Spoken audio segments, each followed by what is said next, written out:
Okay, so what if I told you about this Hollywood love story, right? Nearly 3 decades together. Yeah, a long time. Exactly. Two daughters survived one of the, arguably biggest celebrity scandals we've seen recently. Oh, absolutely huge. And now suddenly it hits a wall. But here's the thing.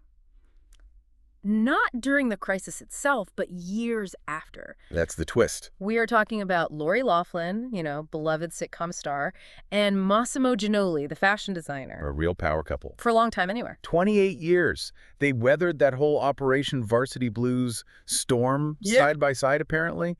But now, sources are saying they're separating. It's pretty shocking considering what they seem to overcome together. So our deep dive today, it's really focused on that timing. Like, what happens when these super strong foundations, ones that took public humiliation, jail time. Right, the absolute works. What happens when they start to crack after the storm seems to have passed?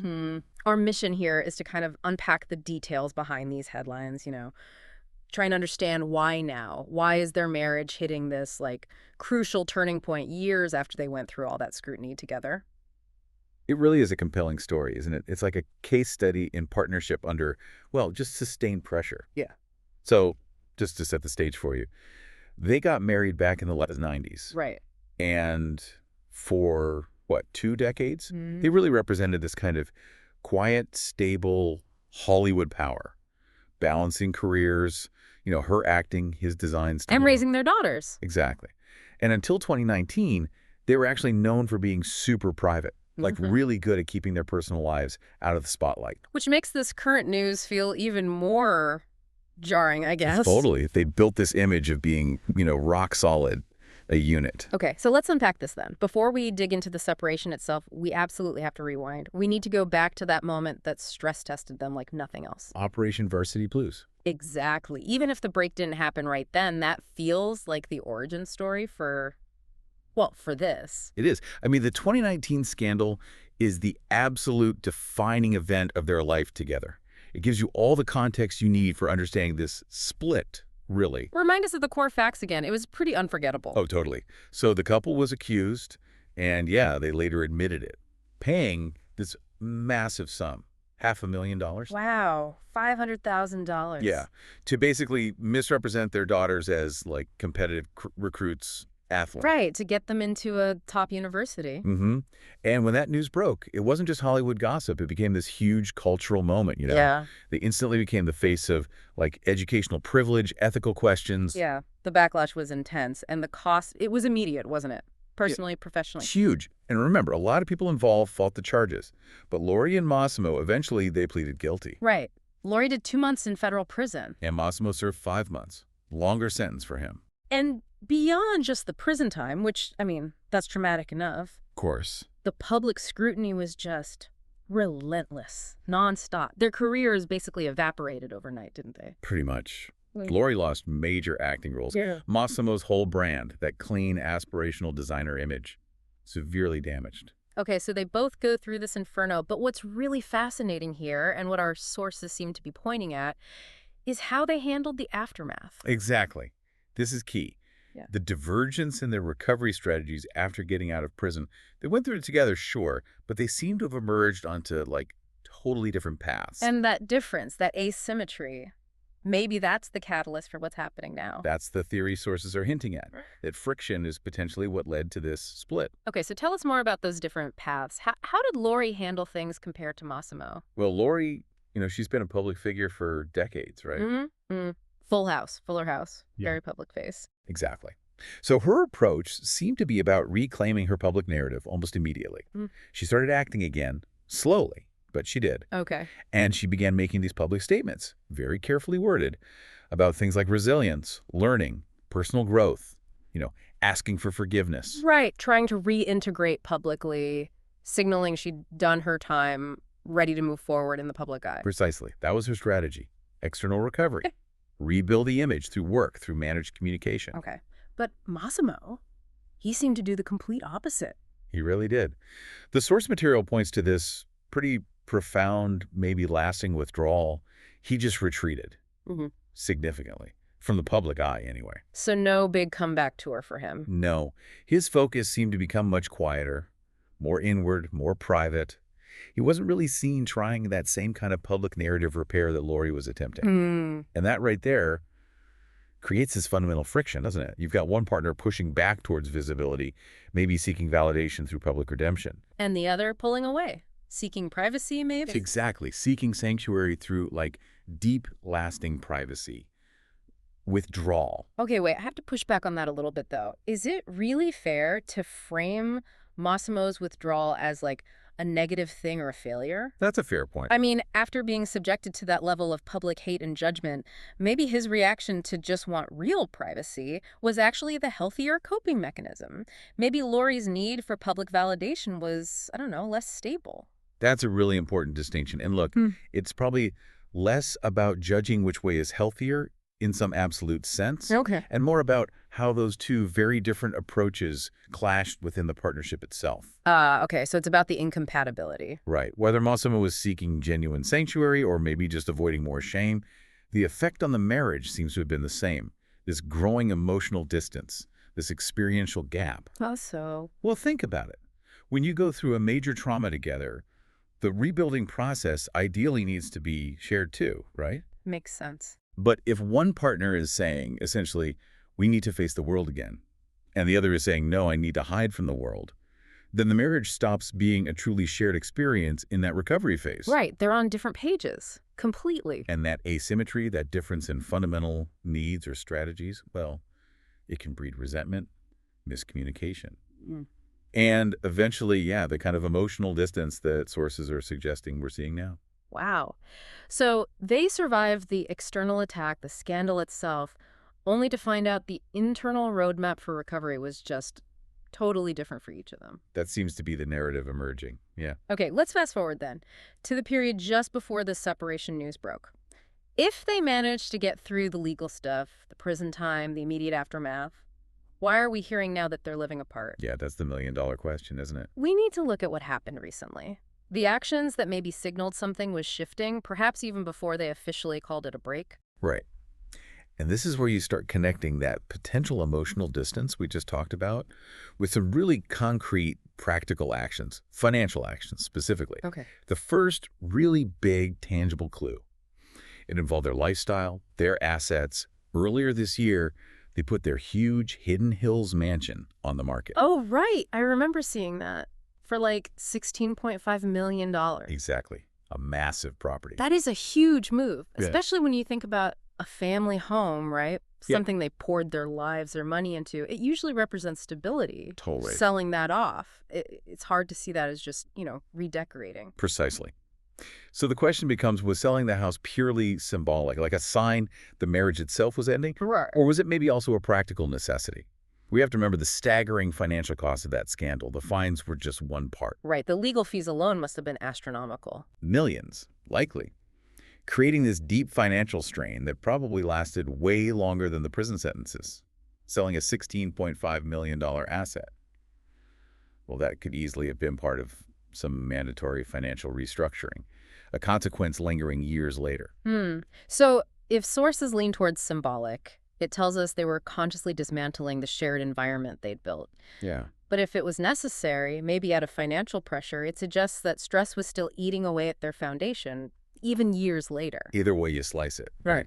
Whether symbolic or practical, or maybe a bit of both. Yeah. A bold act of selling that primary residence, that massive shared asset, that was the first really concrete sign that the life they'd built together might no longer be viable. Okay, so the house sale happens. And that kind of financial dispersal, maybe. It sets the stage for the public optics that came next. Once that huge joint asset was off the table, maybe they felt freer, or maybe it just happened that the couple started appearing separately in ways that definitely raised eyebrows. Right, the paparazzi photos. Exactly. Invited media scrutiny immediately. There's those two specific sightings people were talking about, right? Mossimo was seen shopping in Beverly Hills with an unidentified woman. That definitely generated instant speculation, given the context. And then separately, Laurie was seen out dining with James Tupper. It's a longtime friend, right? No. And a former collaborator. Yeah, they worked together. So we do need to be a bit critical here. Dining with Tupper, who's a known friend and professional colleague, in a public place that's maybe less scandalous on its own. Okay, fair. But when you combine those separate appearances, with the news of the massive house sale. It paints a picture.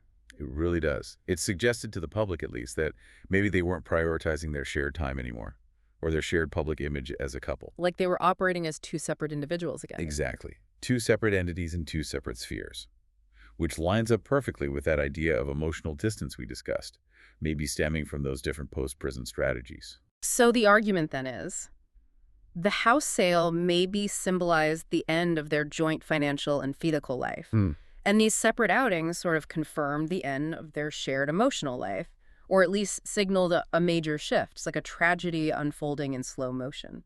That really seems to be the key synthesis here. Yeah. They put so much effort, right, into surviving that shared external attack, the legal system, the public backlash. Yeah, they presented a united front then. But maybe that joint effort kind of ended once the sentences were served. And what followed, perhaps, was this failure to launch a new, unified internal recovery. Because their needs were too different. Potentially. Those differing needs, Lori's maybe for a public return, Mossimo's perhaps for private withdrawal, meant that the foundations, already weakened by the initial trauma, just slowly eroded from the inside out. Wow. Okay, so let's bring this right up to the present moment then. We need to clarify for everyone listening. What's the official status right now? Is this a full-blown divorce? Are lawyers involved? Are we talking court battles? Okay, so according to their representative, and reps always choose their words carefully. Always. Yeah. Especially in situations like this. The situation is described as nuanced, which usually means they're managing the narrative during a very volatile time. So what are they saying officially? Officially. There are no legal proceedings yet. No divorce papers filed. Sure. The separation is being described specifically as a break, not a divorce. A break. That phrasing feels important. It's critical, yeah, because technically it leaves the door open for reconciliation. It frames it as maybe temporary, like a decompression period. Well, But given how long sources suggest they might have already been living apart, and considering that huge asset dispersal, the house sale, yeah. many sources are suggesting this break is probably the necessary first step towards something more permanent. Legally, though, still married for now. And we absolutely cannot forget the human element here. The people caught in the middle of this renewed media storm, their two adult daughters, Olivia Jade and Isabella. Right. And Olivia Jade especially, she has her own significant public profile as a social media influencer. So the impact on them, it must be profound and complicated. Totally. I mean, think about it. The daughters were, let's be frank, the reason for the original scandal, right? Which put them directly in the crosshairs of all that public debate and judgment. Yeah, their lives were turned upside down, too. Immense strain. And now, just as they're maybe finding their footing again, Olivia Jade especially rebuilding her own brand after all that. Here we go again. Renewed family instability playing out publicly. Exactly. And unlike, the separation of people who aren't famous, Right. the daughters' own professional lives are tangled up with their parents' fame. Olivia Jade's brand, for instance, it kind of relies on this curated authenticity, this public engagement. So how does a very public family separation affect that delicate influencer career? Well, it forces a difficult choice, doesn't it? Does she stay silent to respect her parents' privacy? Or does the very public nature of her own brand kind of require her to acknowledge this major life change? It's a tough spot. It really is. The scandal already proved their family life is never truly private. So that tension between managing their own public careers and dealing with their parents, very real, very messy, very public transition. Yeah. It just adds this layer of strain most adult children of separating parents just don't face. Yeah. They're basically navigating a private loss under a public microscope again. Exactly. This whole situation really highlights something about fame, doesn't it? Even for a couple like Lori and Mossimo, who for decades really perfected that art of the curated private image. They were masters at it pre-scandal. But in the end, basic human emotions, things like regret, pride, vulnerability, maybe longing, they still drive things, right? This moment of separation, it feels undeniably real and messy, no matter the glossy image they projected for so long. It's a powerful reminder, I think, that the deepest kind of stability, it's always an internal negotiation within a relationship. They survived the external world trying to tear them apart. Yeah. But maybe they couldn't survive the internal conflict over how to put themselves and their relationship back together afterward. It's quite something. A really powerful chapter is definitely ending for them. A pair who, honestly, against the odds, managed to bounce back from what looked like total ruin after that scandal. They did seem to stabilize. for a while. They kept their lives so shielded before 2019, and yet now, this deeply personal, emotional transition, it's playing out very publicly, signaled by things like real estate deals and paparazzi shots. Stability is always a negotiation, isn't it? And sometimes the biggest challenge isn't weathering the immediate storm, the external attack. But surviving the quiet aftermath. Exactly. Surviving that quiet, grinding aftermath that follows. That can be the harder part. So thinking about where this leaves us, I think the really provocative question here, drawing from the sources and just the whole context of their public lives, is this. As this story keeps unfolding, who is going to choose to speak first? And how? Will Mossimo's silence continue? Or will Laurie's apparent need to control the narrative drive the public conversation? Or maybe the daughters. Right. Well, the daughters, Olivia, Jade maybe, whose career kind of depends on public connection, will they be the first to break the emotional silence, even subtly? In their world, right? The world Yeah. of fame and strategic PR. Yeah. The truth of their future choices, how they actually behave next, that's going to speak louder than any headline we're reading today. Absolutely. So we really invite you, the listener, to watch closely, watch for the human side of the separation, because the way they choose to navigate this ending, this exit from their partnership, that will likely define their next chapter in the public eye.